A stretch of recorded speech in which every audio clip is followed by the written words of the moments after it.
મિત્રો, મને ખબર નથી ભૂતકાળમાં કોઈ દી આવડો મોટો તમે કાર્યક્રમ કર્યો છે કે નથી કર્યો, પણ જે મહાત્મા મંદિરમાં કાર્યક્રમ થઈ રહ્યો છે એ મહાત્મા મંદિરમાં તમારા પરસેવાની સુગંધ છે. કારણ જ્યારે મહાત્મા મંદિરનું નિર્માણ કર્યું ત્યારે નક્કી કર્યું હતું કે ગુજરાતના દરેક ગામમાંથી માટી આવે, ગુજરાતના દરેક ગામમાંથી જળ આવે અને સૌ તલાટી મંત્રીઓએ મળીને આખા પ્રોજેક્ટને સુપેરે પાર પાડ્યો અને એના કારણે મહાત્મા મંદિરમાં એક ચેતના પ્રગટાવનારું વાઇબ્રેશન છે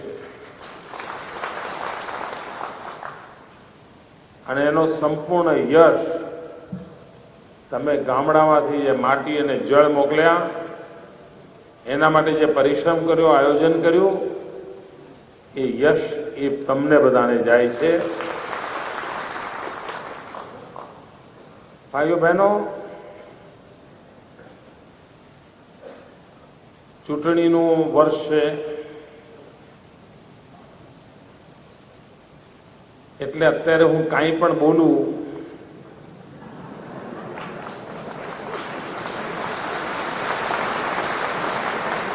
તો જોખમ છે. તમારા પ્રમુખ સાહેબમાં તો ઘણી હિંમત છે.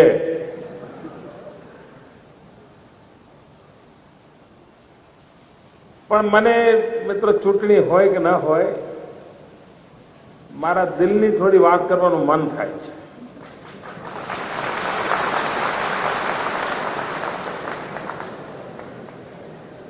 અને હું આશા રાખીશ કે તમે એને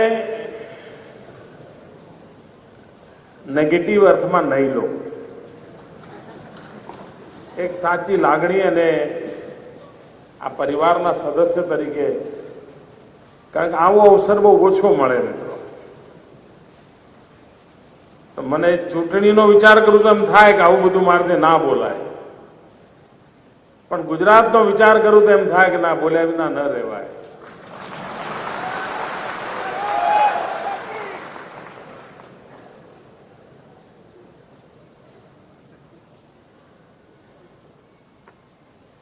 મિત્રો, તમે અનુભવ કરતા હશો, ક્યારે કોઈના જીવનમાં પોતાની આંખ સામે આવો એક દશકામાં બદલાવ આંખ સામે જોવા મળે એવું સંભવ જ ના હોય. જે તમને તમારી આંખ સામે દેખાય કે હા આવો બદલાવ આવ્યો. પહેલા ગામડામાં બજેટ શું, ગામડાને લેવા દેવા શું કઈ હતું જ નહીં. તલાટીનો પગાર એ બજેટ, એ પોતાના ઘરનું ગોપીચંદન ગુમાવીને કંઈક નાનું મોટું કામ કરી આવે તો કામ થાય, એ દિવસો હતા. આજે મામલો લાખોને વટાવીને કરોડોમાં પહોંચી ગયો. અનેક તો ગામ એવા છે કે જે ગામોને ઇનામના પૈસા મળ્યા, 70-80 લાખ રૂપિયા ઇનામમાં આવ્યા છે, અને એ એમણે બેંકમાં ફિક્સ ડિપોઝિટ કરીને એના વ્યાજમાંથી ગ્રામ સફાઈ માટેની આઉટસોર્સિંગ કરવી છે. સચિવાલયમાં આઉટસોર્સ કરવું હોય તો 6 મહિના ચીફ સેક્રેટરી મિટિંગો લે. ગામડામાં તલાટીએ હિંમતભેર નક્કી કરીને ગામડાની સફાઈનું આઉટસોર્સિંગ કર્યું હોય, એ હિન્દુસ્તાનમાં ગુજરાત સિવાય ક્યાંય ના હોઈ શકે. એનો અર્થ કે રાજ્ય કક્ષાના થિંકિંગ અને ગ્રામ કક્ષાના થિંકિંગમાં મને એક સૂત્રતા જોવા મળે છે. કંઈક કરવું છે, કંઈક નવું કરવું છે. મિત્રો, આપણે ત્યાં જૂના જમાનામાં ઈશ્વરનું વર્ણન આવતું હતું, એમાં આવતું હતું કે ભાઈ ફલાણા ભગવાનને સહસ્ત્ર બાહુ હતા, હવે મારા મનમાં નાનો હતો ત્યારે વિચાર હતો કે ક્યાં ચોંટાડતા હશે. સહસ્ત્ર બાહુ એવું આ શરીર કરતું શું હશે? પણ મિત્રો, મુખ્યમંત્રી બનાવ્યા પછી હું જોઉં છું કે પરમાત્માને તો કદાચ સહસ્ત્ર બાહુ હતા, મને 12 લાખ બાહુ છે. મારા 6 લાખ કર્મયોગી ભાઈઓ છે, એમની ભુજાઓ, એના જ કારણે મને પરિણામ મળે છે. તો આપના જે બાહુ છે, આપની જે ભુજા છે, એ મારી અણમોલ શક્તિ છે. અને જેના કારણે આ રાજ્યની વિકાસ યાત્રાને આપણે તેજ ગતિથી આગળ વધારી શક્યા છીએ.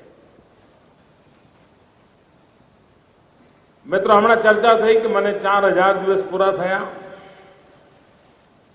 આગામી 7મી ઓક્ટોબરે, એક જ અઠવાડિયા પછી 11 વર્ષ પૂરા થશે.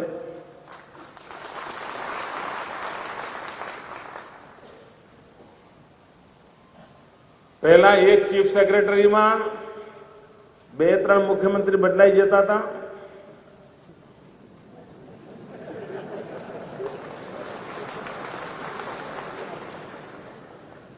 મારા સામે 5 ચીફ સેક્રેટરી બદલાઈ ગયા.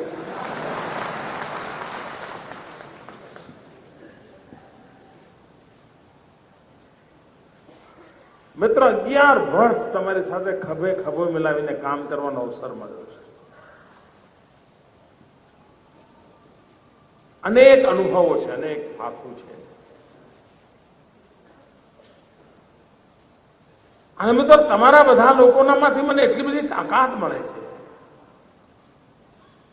એટલી બધી ઉર્જા મળે છે. તમે મને કોઈ દી થાકેલો જોયો નહીં હોય, બગાસું ખાતો નહીં જોયો. એ શક્તિ કોણ છે મિત્રો? કોઈ દૈવી શક્તિ નથી, એ આ જ દૈવી શક્તિ છે.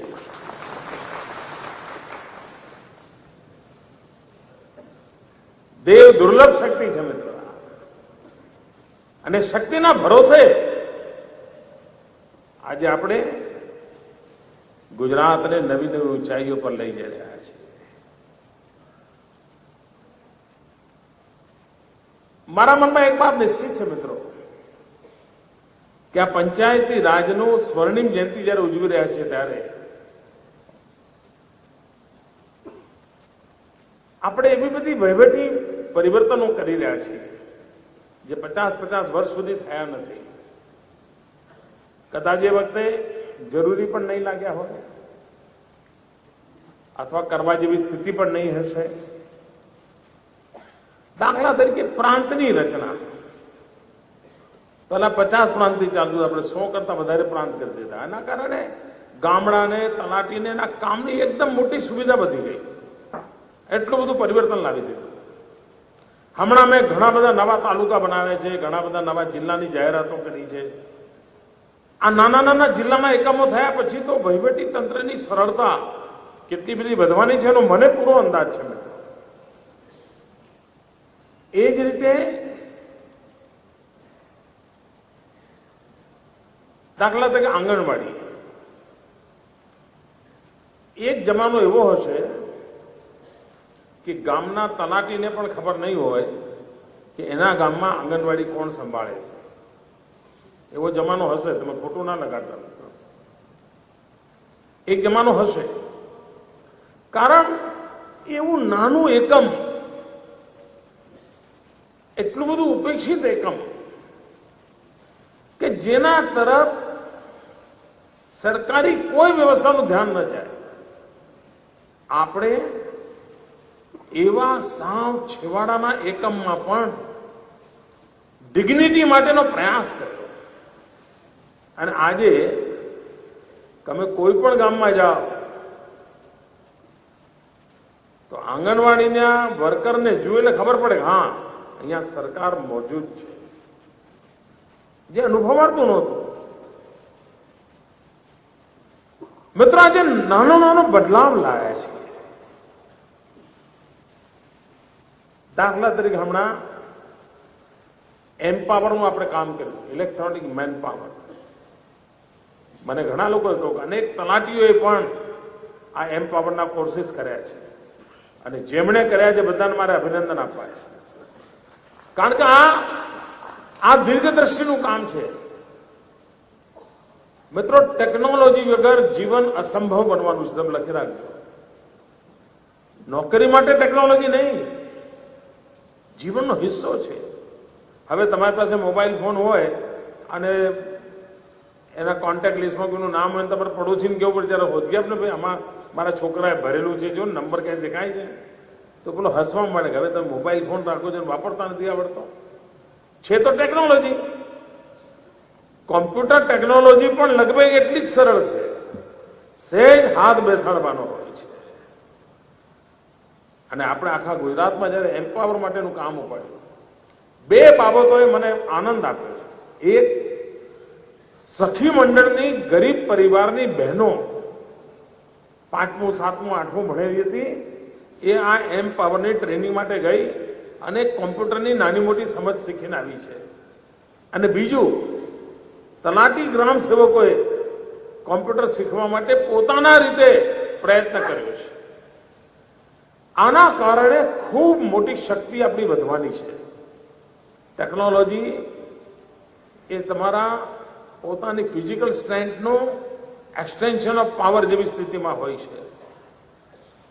અને એનો લાભ વહીવટી તંત્રમાં માથે પડ્યું છે માટે શીખીએ એટલા માટે નહીં, અને પરિવારમાં પણ તમે ભલે ગ્રેજ્યુએટ થયેલા હો પણ જો ટેકનોલોજીથી પરિચિત નહીં હો તો તમારા છોકરા તમને અભણ જ ગણશે.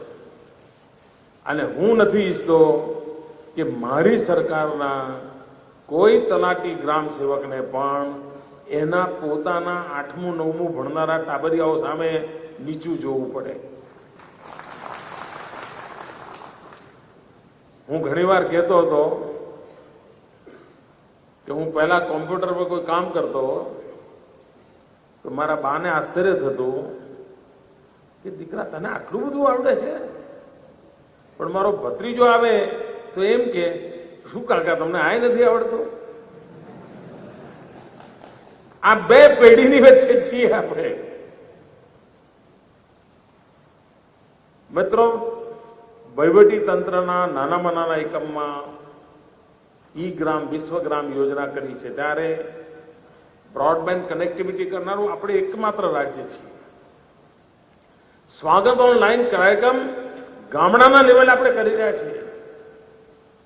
પણ જો મારું આ મહત્વનું એકમ એ જો ટેકનોસેવી નહીં હોય, એને જો ટેકનોલોજીમાં રુચિ નહીં હોય તો બોટલ નેક આવી જશે. મિત્રો, રિટાયર થયા પછી પણ જીવનમાં તમને ડગલે ને પગલે ટેકનોલોજી પ્રત્યેક પળે તમારી સામે આવીને ઉભી રહેવાની છે. તો આપણા સુખી જીવન માટે પણ એક મિત્ર ભાવે હું વિનંતી કરું છું કે આપ આ ઉંમરે હવે શું કરવાનું ભૂલી જાઓ. આ ઉંમરે પણ તમને ટેકનોલોજી શીખવાનું કેળવવું જોઈએ. મિત્રો, મને યાદ છે એક પંડિત સાતવડેકરજી કરીને હતા, વલસાડ પાસે પારડીમાં. 103 વર્ષ જીવ્યા હતા. એમની ઉંમર લગભગ 85 હશે ત્યારે મારે પહેલી વાર એમના દર્શન કરવાનો મોકો મળેલો. ઋષિ તુલ્ય જીવન હતું. આ યુગના ઋષિ જેમને કહીએ એમાં એમનું સ્થાન ગણી શકાય. ખૂબ પ્રખર વિદ્વાન હતા. અને મારા માટે અચરજ હતું કે 85 વર્ષની ઉંમરે પેઇન્ટિંગ શીખતા હતા. મેં કહ્યું, તમે શાસ્ત્રોમાં આવા પ્રખર પંડિત છો અને તમે પેઇન્ટિંગમાં તમે અત્યારે નહીં, કે મને એમ થતું હતું કે જીવનમાં કોઈ ચીજ રહી ન જવી જોઈએ. આ જીવન 103 વર્ષ જીવનનું રહસ્ય આ હતું. તમે કેકા શાસ્ત્રીનું નામ સાંભળ્યું છે, જેમણે 250થી વધારે ગ્રંથ લખ્યા હતા અને 102 વર્ષ જીવ્યા હતા. અને 102 વર્ષ પણ કામ કરતા હતા, છેવટના દિવસ સુધી કામ કરતા હતા. એમની લગભગ ઉંમર હતી 90-92. એ વખતે મેં એમને પૂછ્યું કે હવે આટલું બધું થયું શાસ્ત્રીજી, સહેજ આરામ કરો. એ 90 વર્ષ સુધી તો સાયકલ ચલાવતા હતા કે શાસ્ત્રીજી. મને કે ના આરામ છો, હજુ મારે કામ બાકી છે. શું કામ બાકી બાજુ રહી ગયું? તો કે હજુ કોમ્પ્યુટર મારે શીખવું જ પડશે. 92 વર્ષની ઉંમરે કોમ્પ્યુટર શીખવાની તાળાવેલી. મિત્રો, જીવનની અંદર આ ચીજ એટલી બધી ઉપકારક થતી હોય છે ટેકનોલોજી. એટલે મારી એક અંગત મિત્ર તરીકે વિનંતી છે મિત્રો કે આપ આજે અહીંથી સંકલ્પ કરીને કરી જાઓ. સરકારનું કોઈ કામ ના કરવું હોય ના કરજો, કોમ્પ્યુટર પર હાથ ના લગાવ ના લગાવતા, એ તમારી મરજી. પણ તમારા કુટુંબમાં સુખી થવા માટે, તમારા સંતાનો સામે માથું ઊંચું કરીને ઉભા રહેવા માટે, તમારા સંતાનોને દિશા આપવા માટે મહેરબાની કરીને મિત્રો ટેકનોલોજી તમે શીખો. એક વાર તમે ટેકનોલોજીને જોશો, તમને અંદાજ આવશે કે તમારી શક્તિ કેટલી વધી ગઈ છે, તમારામાં કેટલી સરળતા આવી ગઈ છે, તમને અનુભવ આવશે. અને આ સમયની માંગ છે. તમે તમારા બાળકોને જોતા હશો, ઘરમાં તમને VCR લાયા હો તો ના ચલાવતા આવડે, પણ તમારા દીકરાનો દીકરો બધું એમ ચલાવતા આવડતું હોય. તો આપણે એનાથી તો ગયા બીતેલા નથી ભાઈ. તો આટલી મારી તમને વિનંતી છે. બીજી વસ્તુ મિત્રો, મારા હિસાબે ગામના તમે ચીફ સેક્રેટરી છો.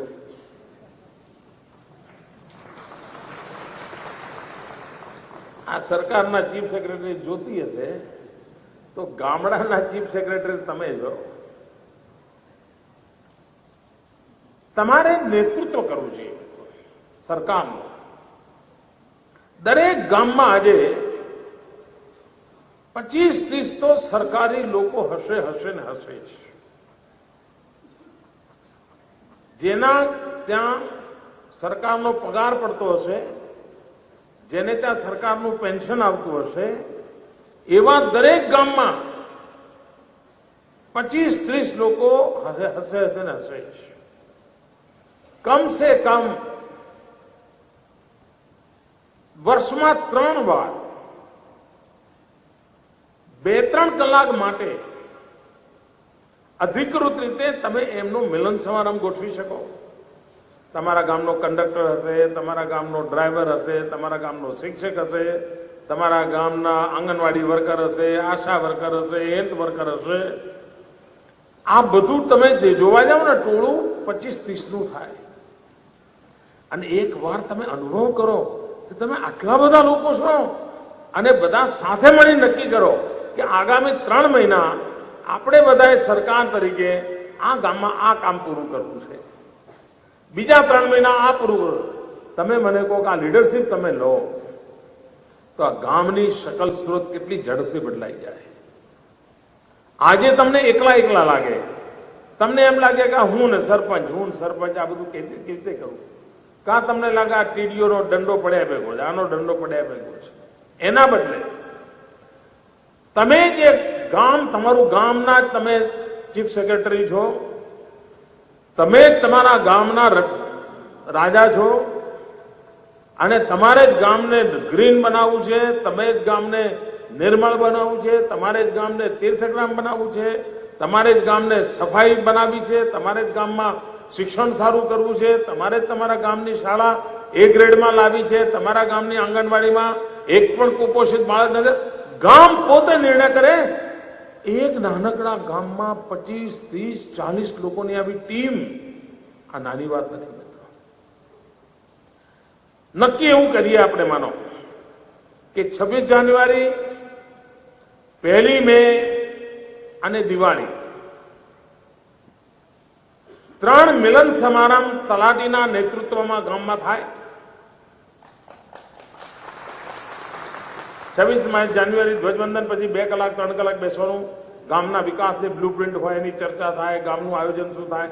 આ જ લોકો, ગામના આચાર્ય હોય, શિક્ષકો હોય, જેમને સરકારની તિજોરીમાંથી પગાર જતો હોય, એ નોકરી કરતા હોય કે રિટાયર્ડ હોય, બધાને ભેગા કરી અનેક ગામોની અંદર આર્મીના રિટાયર્ડ લોકો હશે, એમને જોડીએ. તમે જોજો તમારું એટલું સરસ ન્યુક્લિયસ બની જશે અને ગામની અંદર સાચ અર્થમાં અનુભવી સમજદાર એવો એક નાનકડો વર્ગ તૈયાર થશે, જેનો પોતાનો કોઈ રાજકીય સ્વાર્થ નથી. અને તમારી મહેનત એટલી બધી ઓછી કરશે. દિવાળી નિમિત્તે મિલન થાય, 1 મે ગુજરાતની સ્થાપના દિવસ નિમિત્તે થાય, અને 26 જાન્યુઆરી તો સહજ રીતે 4-5 મહિને એકવાર મળવાનું થઈ જાય. આના માટે કોઈ સરકારી ખર્ચમાં પ્રાવધાન કરવાની આવશ્યકતા હોય તો વિભાગના મિત્રો વિચારી કરી જોઈએ કે વર્ષમાં 3 વાર આ મિલન સમારંભ માટે કોઈ બજેટની જોગવાઈ કરવી હોય તો કરીને પણ, અને એનો આખો એજન્ડા હોય, સેમિનાર હોય, ગામનો સેમિનાર હોય. તમે જો આખી સ્થિતિ બદલાઈ જશે.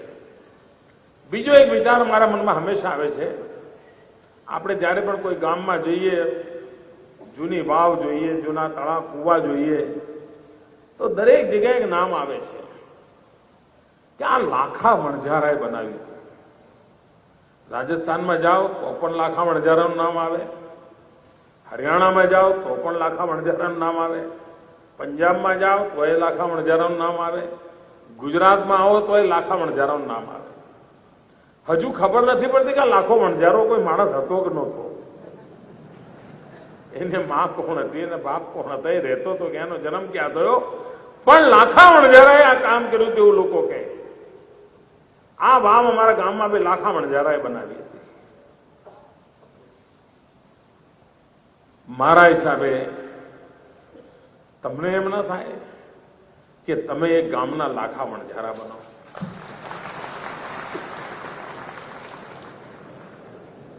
તમારા કાર્યકાળ દરમિયાન એક ગામમાં પાણીની ઉત્તમ વ્યવસ્થા તમે કરવાનું સપનું સેવો તો શું થાય મિત્રો? જૂની વાવ હોય, જૂના કુવા હોય, બોરીબાંધ હોય, ખેત તલાવડી હોય. મિત્રો, મારો તલાટી એટલે ગામનો લાખો વણઝારો, અને એ જો મારો લાખો વણઝારો હોય ને મિત્રો, જો ગુજરાત પાસે આવા હજારો લાખા વણઝારા હોય, ગુજરાત 100 વર્ષ સુધી તરસ્યું નહીં મરે મિત્રો. આપ આજની પેઢીને નહીં, આવનારી પેઢીને આપીને જશો મિત્રો. અને આ બધું જ સંભવ છે. હમણાં આપણે જૂની વાવ ખોદીને રિપેરિંગ કરાવીને ગામ લોકોની મદદથી સરખી કરવાનું કામ કર્યું, એને જલ મંદિર નામ આપ્યા. આજે પણ લોકોને એમ લાગે છે કે અમે આ ગામમાં આવી અમાનતને કચરા પેટી બનાવી દીધી હતી. એ કચરા પેટીને જલ મંદિર બનાવવાનું કામ થઈ ગયું. આ તલાટી મિત્રોની મદદથી થયું, નહીં તો દૂર સુદૂર જંગલોમાં ગામડાના પાદરે પડેલી વાવને કોણ જોતું હતું? હજુ પણ જો ખણખોજ કરો મિત્રો, તો આવી અનેક દટાયેલી અવશેષો રૂપ પડેલી વાવ, તળાવ, કુવા આ જૂના પુરાણા રાજા મહારાજાઓના જમાનાના ઉપલબ્ધ હશે. મારા ગામનો લાખો વણઝારો આ કામ કરી બતાવે. જો સંકલ્પ કરીને જઈએ ભાઈઓ, આવનારી પેઢીઓ યાદ કરશે. આવનારી પેઢીઓ યાદ કરશે કે ભાઈ આજે અમારું ગામ તરસ્યું નથી, એનું કારણ 50 વર્ષ પહેલા ભાઈ અહીંયા હતા ને, એ અમારા બીજા લાખો વણઝારા હતા, એ આ કરીને ગયા હતા. આવું લોકો કહે છે. મિત્રો, તમારી પાસે શક્તિનો અંબાર પડ્યો છે. આ શક્તિની અંબારનો ઉપયોગ થશે તો ઘણું બધું થશે એવો મને વિશ્વાસ છે. મિત્રો, આજે જ્યારે આપની વચ્ચે આવ્યો છું ત્યારે ઘણા બધા લોકોનું ધ્યાન મારા ભાષણમાં નહીં હોય.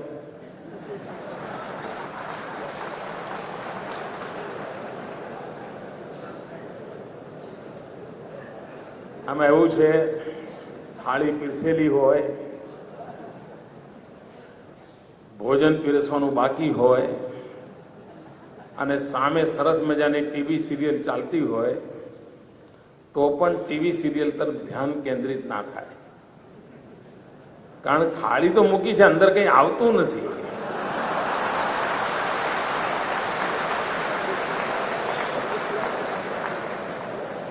તો ગમે તેટલી સિરિયલ ચાલતી હોય પણ મન લાગે નહીં. રસોડામાંથી શું આવશે?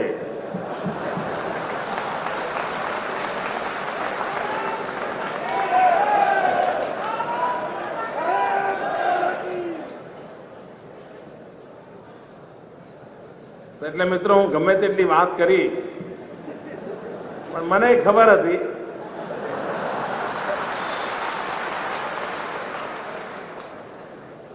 મિત્રો 3 બાબતોનો મારે ઉલ્લેખ કરવો છે. એક તો ગુજરાતના કર્મચારીઓને મળતા વાહન ભથ્થા પ્રમાણે જ એ બાબતમાં ઘણું ચાલે, કેટલું મળે, આટલા કિલોમીટર પછી મળે કે ના મળે, બધું ઘણા સમયથી ચાલ્યા કરે છે.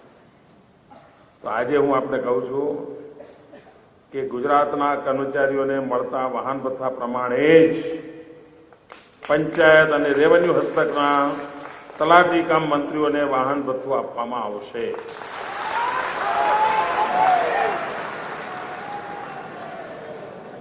મિત્રો હવે કામ વધતું જાય છે. મેં કહ્યું એમ ગામડું પણ એક સચિવાલય બનતું જાય છે. તલાટી મારો ચીફ સેક્રેટરી થઈ ગયો છે ગામડાનો, અને એની એક ટીમ બનતી જાય છે, અનેકવિધ કામો કરતા જાય છે. તો એને ધ્યાનમાં રાખીને તલાટી કમ મંત્રી ગ્રામ પંચાયતના વિકાસના કામોમાં નાણાકીય લેવડ દેવડ, વસૂલાત અને ચૂકવણા જેવી હિસાબી કામગીરીની જવાબદારી નિભાવે છે. આ વધારાની જવાબદારી એની પાસે છે, જેથી તેઓને કેશ એલાઉન્સ તરીકે ₹100 આપવા નિર્ણય કરેલ છે, જે પહેલા આપણે ત્યાં અપાતું નહોતું. એ જ રીતે ત્રીજી જે વાત મારે કરવી છે તે ગ્રામ કક્ષાએ તલાટી કમ મંત્રી વિકાસના કામોમાં અમલીકરણ અધિકારી તરીકે ફરજ બજાવે છે. 1990 થી આ કામગીરી પેટે માસિક ₹100 ખાસ ભથ્થું એને મળતું રહ્યું છે. હાલમાં ગુજરાતના વિકાસની ગતિ વધુ છે.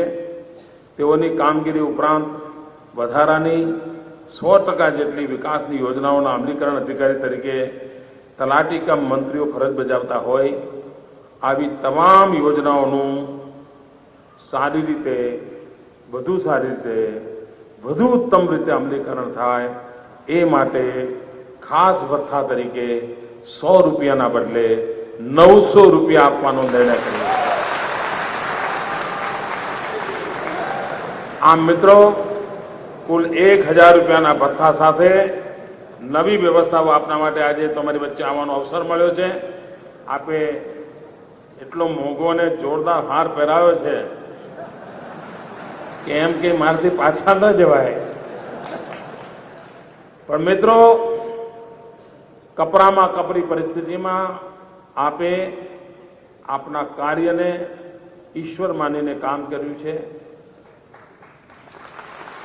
અગવડ ભર્યા દિવસોમાં પણ આપે ક્યારેય પૂંઠ નથી બતાવી. અને એ માટે હું આપ સૌ મિત્રોને હૃદયથી ખૂબ ખૂબ અભિનંદન આપું છું, આભાર માનું છું. જય જય ગરવી ગુજરાત.